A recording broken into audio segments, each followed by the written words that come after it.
Ganjar minta tolong sama DPR untuk menggunakan hak angket.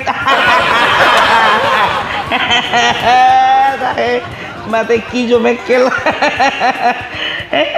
Ibaratkan kayak anak-anak, kemarin ngadu mama, sekarang ngadu bapak, besok ngadu sama siapa lagi? Sama opung. Mau hak angket ke, mau hak angkat ke, mau angkot sekalian dan peduli wisi. Emangnya gampang? Ini nih pemahaman seperti ini kadang-kadang perlu diluruskan, apalagi orang-orang awam. Dipikirnya kalau sudah menggunakan hak angket itu udah pasti pemilu diulang kembali. Apa sih hak angket itu? Tahu enggak kau? Tahu lah, udah 2 periode di DPR. Nggak mungkin dia tahu. Makanya dia bikin senjata itu minta tolong sama kawan-kawannya dulu, ya kan? Nggak bisa move on. Hak angket itu adalah hak DPR untuk menyelidiki terhadap implementasi, ya, atau pelaksanaan undang-undang, ya, atau kebijakan pemerintah, ya, yang ada kaitannya dengan masyarakat banyak, yang penting dan strategis. Itu dia. Kalau misalnya ada terjadi penyelewengan, barulah mereka menyelidiki, ya, dalam rangka ada kaitannya dengan masyarakat, rakyat secara luas. Itu motivasinya. Kalau kau kan enggak, motivasimu hanya untuk menyelamatkan suaramu. Jangan mimpilah bos, lebih banyak suara yang nggak milih daripada suara yang milih. 16%. Tapi nggak apa-apalah, yang namanya di dalam berpolitik segala sesuatu kemungkinan bisa terjadi. Apalagi hak angket ini boleh pakailah, nggak apa-apa, nggak masalah itu. Tapi kan ada mekanismenya, ya kan? Yang pertama, ya kan, itu kan harus diajukan dulu minimal 10 anggota dewan. Setelah itu harus ada 51% dari jumlah total yang duduk di kursi dewan yang menyetujui dilakukan hak angket. Kok pede kali kau? Abang Boru, lihat dulu, itu PKB sama Nasdem udah pindah ke tengah-tengah. Siapa mau kau ajak si Hadis? Nggak ada partainya itu. Sia-sia itu. Kemarin kan kalian udah kerja kelompok bikin film, sekarang mau kerja kelompok lagi mengenai hak angket. Aduh, ya emang nggak yakin aku. Karena apa? Kalau pindah ini, si hijau dan si biru tua pindah ke tengah-tengah, udah nggak cukup lagi, nggak memenuhi 50%. Aduh, kau suaramu yang paling sedikit, kau pula yang paling jugul. 01 aja nggak pala kayak gitu jugulnya.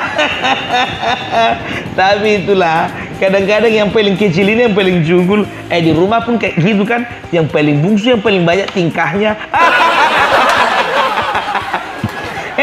Setelah 50%, 51%, apa lagi yang dilakukan? Dibentuklah panitia angket. Ya kan? Setelah itu apa? Dimulailah penyelidikan. Dan jangan sampai salah kaprah. Penyelidikan yang dilakukan DPR itu tidak sama dengan penyelidikan yang dilakukan pihak kepolisian, kejaksaan, dan kehakiman. Beda jauh. Kata apa? Ada batasan-batasan yang nggak boleh ditabrak. Gitu loh. Contohnya, melakukan penangkapan nggak boleh. Memaksa saksi untuk memberikan keterangan nggak boleh, kecuali saksi bayaran. Apa lagi? Mengambil sampel sidik jari, mengambil foto, ngambil dokumen-dokumen tanpa izin terkait, dan juga membawa seseorang kepada pihak penyidik nggak boleh. Jadi banyak hal-hal yang membatasi. Jadi terbatas hanya di penyelidikan. Setelah dilakukan penyelidikan dan didapati temuan-temuan kecurangan, ini pun temuan-temuan kecurangannya ini harus lengkap bukti-buktinya. Udah gimana bukti-buktimu? Ada berapa TPS menurutmu yang ada kecurangan? Ada 1000. Kalau cuma 2 TPS-nya, untuk apa kau bikin hak angket? Aduh. malah ini bisa jadi bumerang. Kenapa bilang? Jelas-jelas sebelah kiri dan sebelah kanan sebelum pencoblosan terang-terangan ada kecurangan. Itu 31.000 yang di luar negeri itu yang udah dicucuki itu gimana ceritanya? Ini kalau menurutku bakalan susah ini. Kenapa bilang? Karena Ibu Ketum kemarin sudah mengeluarkan statement bahwa semua anggota DPR tidak akan dilantik karena suaranya tidak linear dengan suara capres. Kemarin nggak mau dilantik, sekarang kok mau minta tolong? Konsisten dong. Kapan realisasinya? Ya, tengok kalian dulu ini. Kalau ku bilang sama kalian, si 16% itu masih banyak loyalisnya Jokowi. Banyak. Dan hatinya itu pun masih banyak itu ke tengah-tengah ke 02. Aduh, kita lihat aja nanti. Apalagi siapa mau kalian gandeng? P3, berapalah suaranya? Kalian itu bisa melakukan atau menggunakan hak angket ketika gabung beberapa partai, PKS, Nasdem, PKB, baru bisa. Sedangkan sekarang si Nasdem sama PKB sudah loncat ke tengah-tengah. Masih ada harapan nggak? Kita katakanlah dulu masih harapan, mudah-mudahan. Tapi sebelum kalian itu menggunakan hak angket, sebelum beranjak lebih jauh lagi, kumpulkan dulu bukti-buktinya. Dan tahu enggak kalian, kalaupun ada kami memiliki bukti kecurangan, belum ada apa-apanya dibandingkan kecurangan kalian. Udah aku bilang, iya kan, jangan sembarangan, enggak gampang-gampang. Tapi kita lihat aja dulu sudah di tahap mana, iya kan? Udah di tahap mana? Ya, yang paling-paling kayak kemarin-kemarin juga dibayar saksi palsu. Nanti ujung-ujungnya apa? Kan muaranya ini nanti kan ke MK. Segala sesuatu yang berkaitan dengan konstitusi dipersidangkan di Mahkamah Konstitusi. Begitu diputuskan 02 tetap jadi presiden, apa kalian bilang? Jelas saja dimenangkan, OOM-nya di situ. Banyak kali memang apa kalian cengkunek kalian ku tengok. Serba salah. Kemarin Bang Adian bilang apa? Kita nggak percaya lagi sama MK. Mau ngadu sama siapa lagi kita? Sama MK. OOM-nya di situ.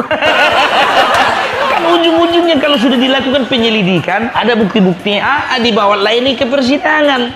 Kan begitu. Siapa yang menyidang? Kan tetap MK. Sementara MK pun juga nggak bisa kalian percayai. Kayak mana lagi itu? Dan setahuku itu di MK hakim-hakimnya juga yang mengajukan namanya kan kalian DPR. Kok sekarang malah nggak percaya? Mau cara apa lagi kalian bikin? Kemarin teriak-teriak curang, sekarang memaksa DPR untuk menggunakan hak angket. Besok jadi kalau misalnya MK memutuskan untuk tetap meloloskan 02 menjadi presiden, mau ngapain lagi kalian? Kudeta. Kudeta lah yang 16% itu. Aduh, fakta di lapangan, terima aja lah. Nomor kalian yang paling buncit, yang paling kecil. Jadi bapak-bapak kami, Bapak Jenderal, Pak, tenang aja Pak, rakyat bersamamu. Biasa itu Pak, kalau jadi orang besar itu tantangannya juga besar. Pak, Bapak kan seorang jenderal, udah biasa kan Pak menghadapi kopral.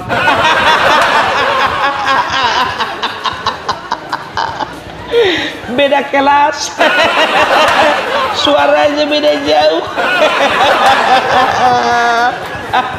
Udahlah Pak, pokoknya kita berdoa supaya Bapak cepat-cepat dilantik. Tapi nggak usah dulu cepat-cepat Pak, ya kan bulan 10 kan Pak. Kita kasih dulu mereka ruang gerak. Walaupun apa Pak, walaupun survei mereka nggak bergerak. Aduh ya Bang, udahlah, salam waras, salam perbelak.